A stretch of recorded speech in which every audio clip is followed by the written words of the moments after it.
morning to you. I'm Heather Brown. This is CBS News Minnesota's morning update. So who is headed to work today, or who's maybe extending that long weekend a little bit longer?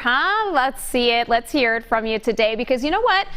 It's going to be a hot one out there. We started off this morning very warm. It was 80 degrees when I woke up at, 3 in the morning here. And then you had that rain roll on through here, creating some very humid conditions. Going to get hot then this afternoon, and then of course those summer storms. We could use the rain though, so let's take it here. And then by nighttime, still going to be hot out there. We got a baseball game tonight, so these kids are going to need to drink that water up. Let's talk about this though, because a lot of us getting ready for 4th of July, excited for the fireworks that are going to come. But in some cities, those shows are going to look a little bit different, because instead of fireworks, some places are making the switch to drones. Okay. Hear us out on this one, right? Reasons behind this, it looks kind of pretty, right? Less noise, no trash, and no fire danger. So a lot of this is happening out west, where you're just seeing those drought conditions. Been seeing them for a long time. It's pretty, right? There's a company, it's called Sky Elements, puts together drone shows. Last about 12 minutes there. It's a cool Ferris wheel. I don't know if those are pigs or dogs. I've been trying to figure that out all morning long. They program it on a flight path that's based off of a custom animated storyboard. So it feels like sort of those like Christmas light displays, right? The drones can range from 100 to 1,000. It costs about $350 to $450 a drone. So you're talking upwards of $35,000 for a show if you have one of these bigger shows. But for some of these fireworks shows, that's how much those cost anyway. And we want to know what you think about this. It's very pretty. The sounds are going to be different. You're going to get that zzz, right? Instead of the boom, boom, boom, boom, boom. Would you be okay with it? I mean, think about it's the fire hazards, the safety hazards there that could come with fireworks. Maybe you'd miss the sounds, maybe you'd miss the real thing.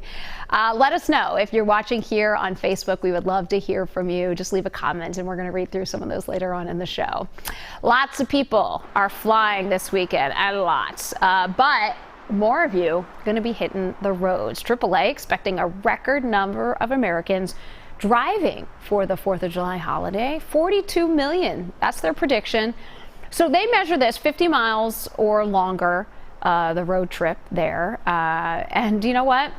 You're going to run into traffic. You just are. So leave early. Take today off. You got permission right here. Take today off. Leave early. Leave early in the morning or leave later at night. It's just going to be busy out there, right? This coming as record gas prices. We've seen those earlier this month. They're down slightly here. This is what they are as of this morning. $4.70 in Minnesota, $4.66 a gallon in Wisconsin. So a little bit cheaper there. A little bit cheaper than some of those record highs that we saw a couple weeks ago, but those are still pretty darn high there. So today is the last official day of the Supreme Court's tumultuous and historic current term. It'll also be Justice Stephen Breyer's last day and Ketanji Brown Jackson's first. She will be sworn in as the first Black woman to sit atop the nation's court. City of Bloomington is taking more steps to end tobacco sales. Starting today, the city will begin phasing out tobacco licenses.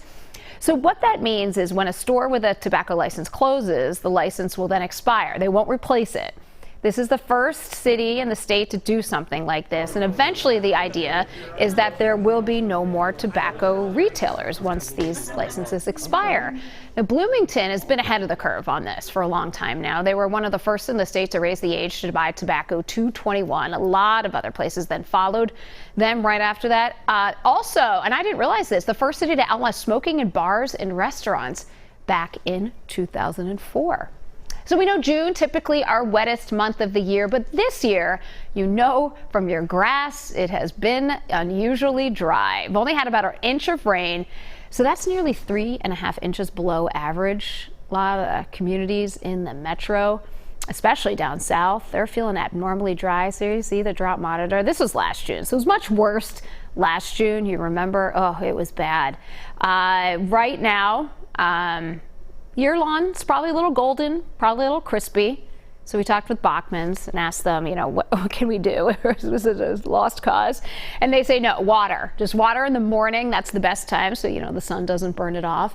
And they say give it a good soaking. Also, your trees, your shrubs, your hanging baskets, they need a lot of water, too.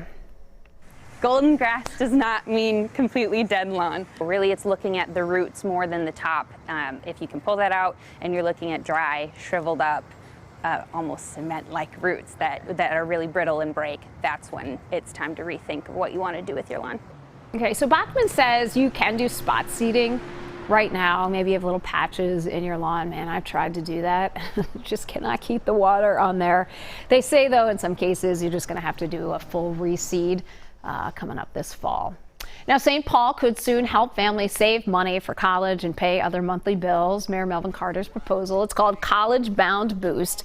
It would give nearly 700 families up to $12,000 a year plus money for college. This is an extension of a 2020 program that helped families start a college savings plan. Researchers also tracking the progress to see how this could help eliminate poverty.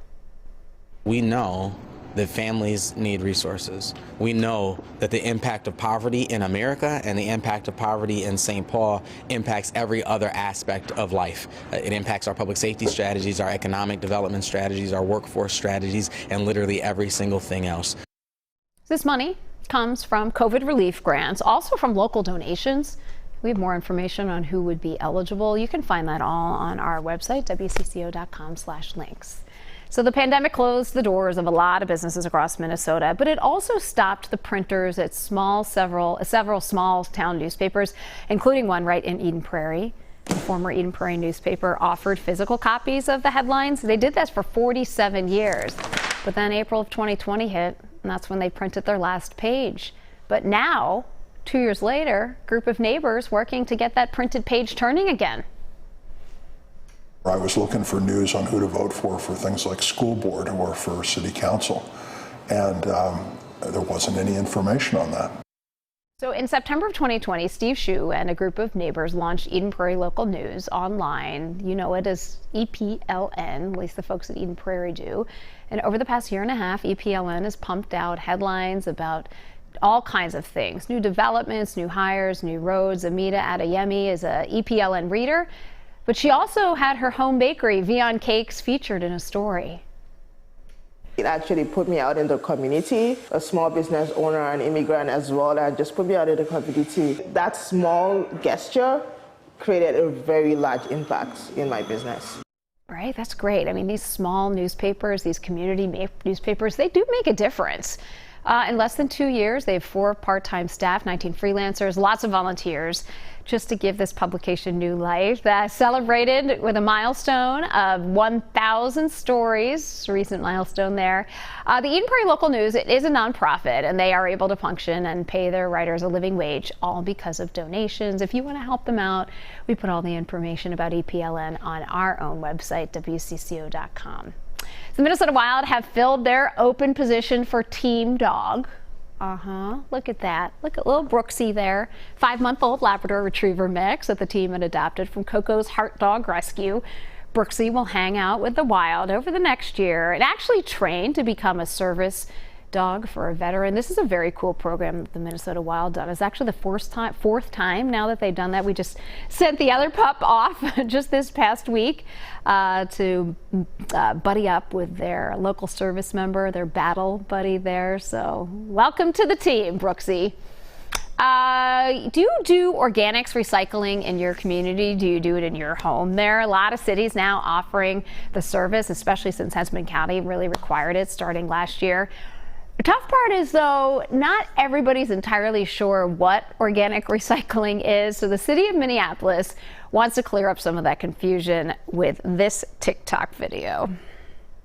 These are all organics. You can help the planet when you join organics. Ramen noodles with chopsticks, pineapple and plain toothpicks, cauliflower, houseplant flowers, corn chips and guac. Shelled prawns, macarons, tortellini, bonbons, Swedish meatballs, greasy pizza box. Salty. It's good, right? Bonbons. Yes, that is the official City of Minneapolis TikTok account, and they've created quite the PSA there, right? It's actually going viral, nearly 80,000 views. A lot of people using it then to tag their own cities to say, hey, can you all do something like this? This is super cool and actually really educational and really funny. I mean, what is not funny about an organics recycling bin walking down the Stone Arch Bridge singing, "We didn't start the fire"? So good, so clever. Let's talk about today's talker. What are you talking about here this morning? Because we wanted to talk about fireworks shows. Fireworks versus drones. What do you think? Mary checking in with us. Drone fireworks are a good choice. I would definitely miss the sound of fireworks. I would suggest playing audio stimulating the fireworks sound. That would be awesome. That's a good idea. Also play some music probably during there, maybe a little patriotic music there. Yeah, you know, the dogs might like it a little bit better too. Simon says, I can't lie, I would miss the boom. Yeah, maybe if they could intertwine them somehow, I wouldn't mind. So it looks like we're on to an idea here for these drone shows. If drone show coordinators, you are watching, a little soundtrack there. Amber says, for our vets and our pets, this is a nice change, right? Good point, Amber, especially for our veterans where these loud sounds make it really, really hard on the 4th of July there. And there we go. Daniela, I think it's great to have drones instead of fireworks, more safer. Look, everybody's on the drone parade today, huh? What about the fireworks? The drones would be much more interesting to look at. They are very pretty. The show is very cool. Plus, I would agree with the improved safety factor. The dogs would appreciate it too. Well, cool. Okay. Drones this 4th of July. Sounds good. Thanks so much for being with us. We will be back here tomorrow. We hope you can join us then. Actually, I hope you're just having a lovely day and a lovely long holiday weekend. Hopefully you're spending it with some family and some friends doing some good stuff. Good to be with you. Thanks so much for watching. We'll see you here tomorrow morning.